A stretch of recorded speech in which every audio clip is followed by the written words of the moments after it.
Assalamualaikum warahmatullahi wabarakatuh.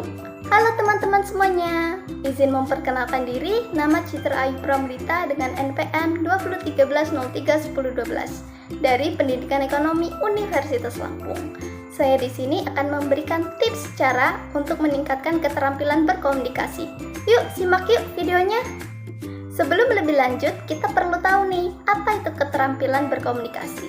Menurut Egin, pada tahun 2004 mengemukakan bahwa keterampilan berkomunikasi adalah pengetahuan yang digunakan dalam teknik komunikasi verbal, non-verbal, dan melalui media komunikasi secara efektif untuk mempertahankan keaktifan dalam bertanya, berinteraksi, dan berkolaborasi dengan orang lain. Lalu, apa sih pentingnya keterampilan berkomunikasi itu?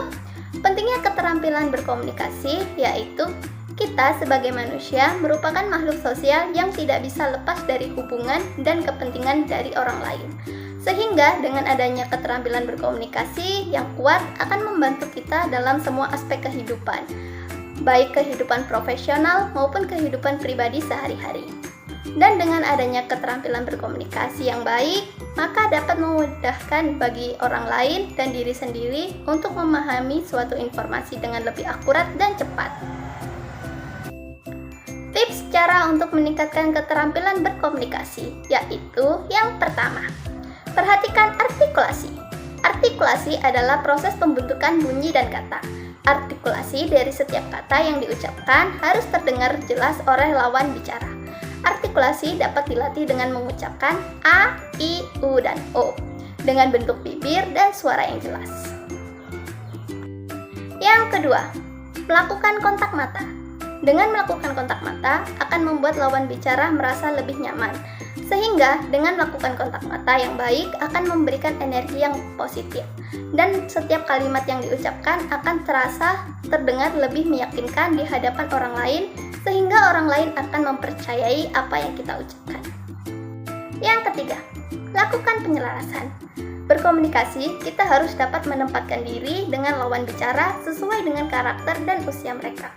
Kita tidak bisa menyamakan setiap gaya berbicara kepada setiap orang yang kita temui. Dengan melakukan penyelarasan, maka kita akan terbantu untuk menyampaikan apa yang ingin kita ucapkan, dan lawan bicara pun akan mudah memahami dengan apa yang kita sampaikan. Yang keempat, bahasa tubuh. Dengan menggunakan bahasa tubuh dapat meningkatkan keterampilan berkomunikasi yang efektif.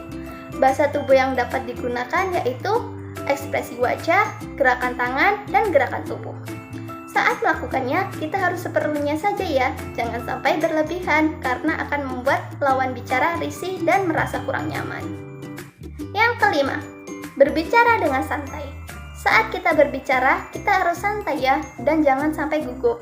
Karena jika kita sampai gugup, maka kita akan berbicara lebih cepat dan cenderung suara lebih pelan. Sehingga orang lain pun akan kesulitan memahami dengan apa yang kita sampaikan. Yang keenam, empati. Dan komunikasi yang baik kita harus dapat menempatkan dan memahami lawan bicara. Dengan begitu akan membantu kita dalam berkomunikasi dan mendapatkan cara yang paling efektif agar mereka paham dengan apa yang kita sampaikan. Yang ketujuh, jadilah pendengar yang baik. Jika orang lain berbicara, maka kita harus mendengarkannya dengan baik. Kita dapat melakukannya dengan bersikap terbuka terhadap pendapat dan perasaannya, agar orang lain dapat merasa nyaman dan dihormati saat berbicara. Yang kedelapan, mengkontrol emosi. Saat kita melakukan pembicaraan, kita harus mengkontrol emosi kita agar tetap stabil ya. Bukan berarti kita tidak boleh memasukkan unsur perasaan di dalam pembicaraan. Boleh-boleh saja, tetapi kita harus mengkontrolnya dengan baik.